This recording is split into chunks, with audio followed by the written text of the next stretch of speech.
Hi everyone, Dave here. I hope that you're having a good day so far and looking forward to the weekend.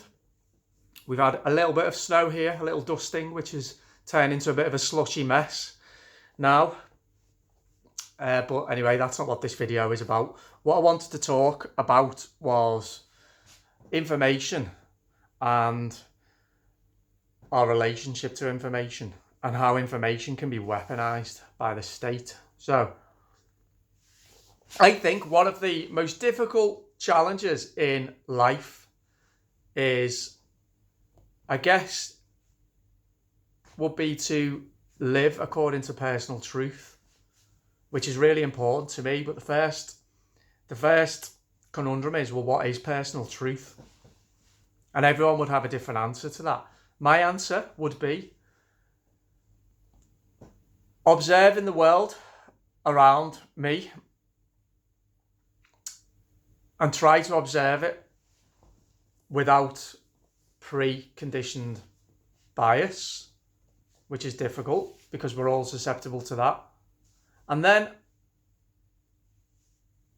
to attach meaning and explanation to what I observe, and then to be able to elucidate it in a way, again, that isn't filtered through any particular lens. Again, which is very difficult to do because as human beings, we are all conditioned in some way, which then raises the question, to what extent are we aware of our conditioning? Therefore, to what extent is how we are describing our world affected by our conditioning? And if we can be aware of that and be on guard against judging through a particular prism, no matter what it is, then we can get close to discerning our personal truth. Thus, we can be useful to society because we'll be speaking from a position of integrity and honesty and therefore truth. And this is where I wanted to discuss the concept of information and propaganda and how susceptible individuals are to being overwhelmed by information and to being programmed by propaganda. So let's take this year, for example, well, the last 12 months. I honestly believe that we have been subjected to a program of indoctrination, because how else to explain the news coverage and the relentless indoctrination with regard to one threat, just one, and a threat that, as I keep saying, is for the vast majority of people not a threat. How else to explain that? How else to explain that there's been little to no room for coverage of other news stories, other events that are taking place in the world, and a cessation of focus in the media and in the general public, I think, of other massively critical, important issues. Life is complex. The world is complex. There are always a number of complex problems to be solved. Therefore, a number of complex and detailed debates that should always be taking place, that broadly speaking aren't now because of COVID. And this is dangerous. Now, to what extent is your average individual aware of that is a question. And to what extent is your average individual utterly consumed by all things COVID? And this is how propaganda works. Propaganda works by, in my opinion, by programming people's conscious and their subconscious mind. Program their subconscious by constantly subjecting them to information all the time that they may not be aware of. So, for example, when you turn on the radio, when you turn on the TV, You turn on the TV and watch a soap with people wearing masks. You go into a supermarket and you see the sign saying, keep your distance, keep everyone safe, and you're hearing announcements on the tannoy. That's kind of like the subconscious that people, I think, maybe don't notice what's happening, but it's seeping in all the time. There's a threat, there's a threat, there's a threat. And it's to what extent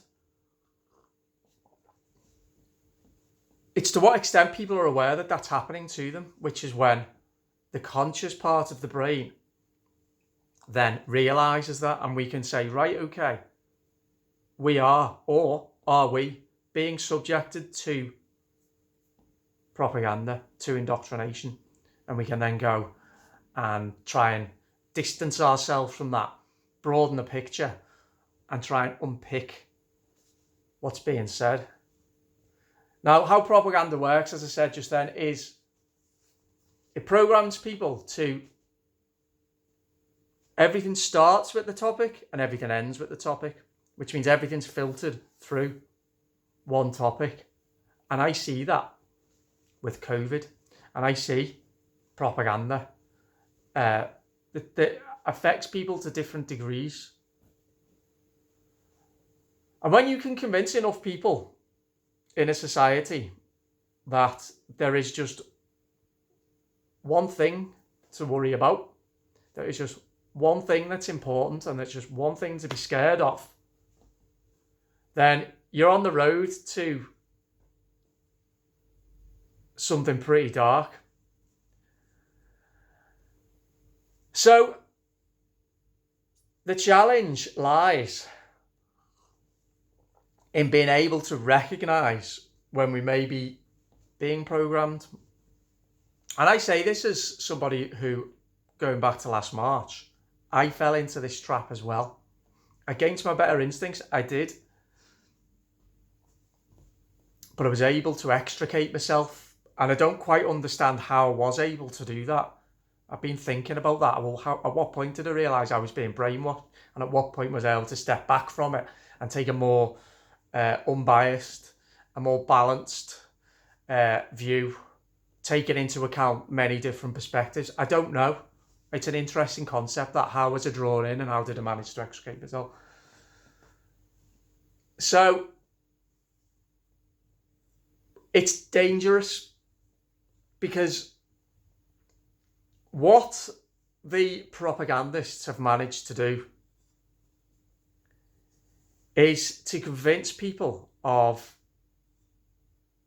the threat being greater than it is. And the difficulty for those of us who try to inject a little bit of balance and perspective, often using facts and statistics taken from reputable sources, the government themselves, the Office of National Statistics, NHS England, is those who are so brainwashed, none of that matters. Facts don't matter. So you can say things like the government downgraded COVID-19 to a non-high consequence infectious disease. You could say that the average age of death is 82. You can say that there was a flu outbreak in 2017, 2018 that led to, I can't remember whether it was 55,000 or 65,000 deaths. You can say that the overall mortality in 2020, the year just gone, was nowhere near significantly higher than the previous years, and that there've been years in the last 30 years with higher overall mortality. And you go on and on and on and on and on about these things. You can explain how the COVID deaths are collated. You can explain how the testing for COVID is, at least in part, unreliable.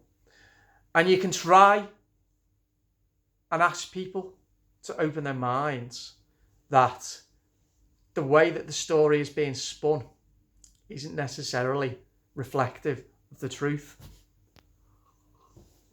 You can then try and apply perspective, and you can say that death is a factor of life. That old people above the age of 80, the majority of them, will die of an infectious disease, whether they're colds, coronaviruses, flus, pneumonias, and that this year is really not so different. You can say that why is it so difficult now to get statistics relating to flus and pneumonias? Why does everything seem to be getting registered as a COVID death? Why is that? And I'm not contesting any of this. What I'm saying is that I think there's more to it. I think things are being spun, and that what else could explain such relentless and incessant propaganda regarding something that has, let's not forget, an overall death rate of 0.11%. So then take the other side, because there are also those individuals who seem to have developed the viewpoint that there is no virus, that it's all a complete scam. And if people don't agree with them, then they're the enemy. And that's unhelpful as well. So the point that I'm coming to is, this is why it's important that we must make sure that how we perceive the world and how we elucidate and describe our world is our own personal truth, not the media's, not someone on Facebook, not me. You don't have to believe me. This is my opinion. But I don't see a society with enough individuals within it making the effort to observe the external world and form their own opinion, to challenge what's being told to them by the media, to question the government, to form their own personal truth, to make sure that their story is their story, not somebody else's, not let alone the media or the government. Because if you have enough individuals who don't do that, you have more and more and more people who become useless to society because they're mere tools of the state. Puppets who can be controlled and manipulated at the expense of everybody. So, personal truth. Look around, challenge, find out what you agree with, what you don't agree with, and then speak that personal truth for the benefit of all of society. That's what an enlightened, highly developed society does. It contains enough individuals who are willing to have a conversation, exchange opinion, challenge narratives, and certainly challenge what their governments are telling them, to ensure there is liberty. A great quote: when the government is scared of the people, there is liberty. When the people are scared of the government, there is tyranny. And we have tyranny right now. And that tyranny could not happen and cannot happen if people are on guard against being programmed, are on guard against being indoctrinated, and are prepared to make the effort to question what they're being told in the name of liberty, of freedom, of decency, to stop the descent into totalitarianism, into tyranny, into depravity, which is where I think we're going. So there we go. That's what I wanted to say. That's what I wanted to talk about today. Propaganda. So what do you think about propaganda? How does it work? Have you been affected by it? What are your opinions on how societies can be conditioned and how the individuals within that society can be conditioned? Tell me whether you agree with me or whether you don't.